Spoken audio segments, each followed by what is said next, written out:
ফুলকপির ডাটা দিয়ে অসাধারণ একটি রেসিপি, চাইলে বাসায় ট্রাই করে দেখতে পারেন। একদম ইউনিক এবং মজাদার রেসিপি, অল্প সময় বানিয়ে নেওয়া যায়।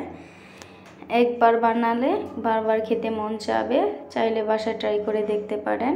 খুবই সহজেই বানিয়ে নেওয়া যায়। আসসালামু আলাইকুম। এখানে আমি কপি নিয়েছি, কপির মধ্যে কচি কচি ডাটা রয়েছে। এই ডাটাগুলো আমি সবগুলো ছিঁড়ে নেব। আর আপনি যদি আমার চ্যানেলে নতুন হয়ে থাকেন প্লিজ আমার চ্যানেলটাকে সাবস্ক্রাইব করে দিবেন। এবার সবগুলো ডাটা আমি কেটে ধুয়ে নিয়েছি। গরম পানিতে আমি সিদ্ধ করে নেব। দিয়ে দিব 1 পিস মাছ। সবগুলো উপকরণ আমি সিদ্ধ করে নেব। দিয়ে দিব সামান্য একটু লেবু।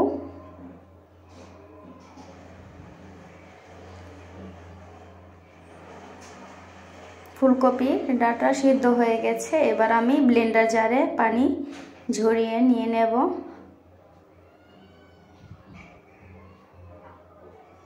আর দিয়ে দিব মাছের পিস কাটা বেছে। দিয়ে দিয়েছি খানিকটা কাঁচামরিচ, 1 চামচের মতো আদা রসুন বাটা, স্বাদ মতো লবণ। সবগুলো উপকরণ ভালোভাবে আমি ব্লেন্ডার করে নেব। আর একটা পাত্রে ঢেলে নেব।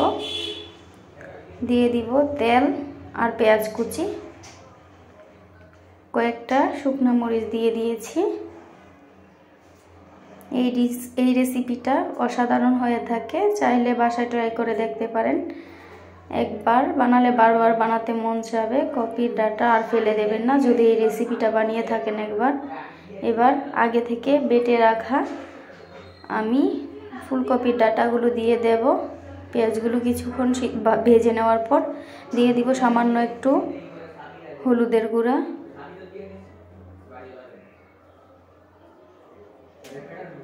আর নেড়ে চেড়ে ভালোভাবে সবগুলো মশলা একসাথে মিশিয়ে নেব।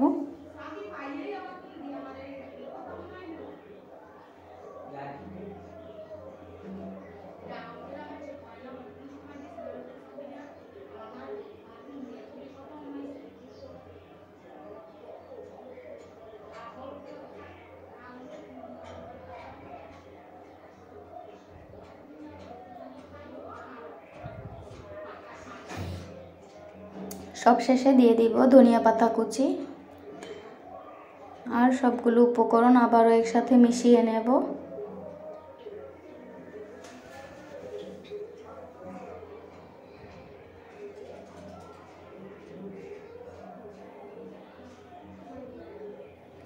ফুলকপির ডাটা দিয়ে যে এত অসাধারণ একটি রেসিপি বানানো যায় যা আগে জানাই ছিল না। চাইলে আপনারা বাসায় ট্রাই করে দেখতে পারেন। আর আমার নিত্য নতুন ভিডিওগুলো যদি ভালো লাগে প্লিজ আমার চ্যানেলটাকে সাবস্ক্রাইব করে দিবেন।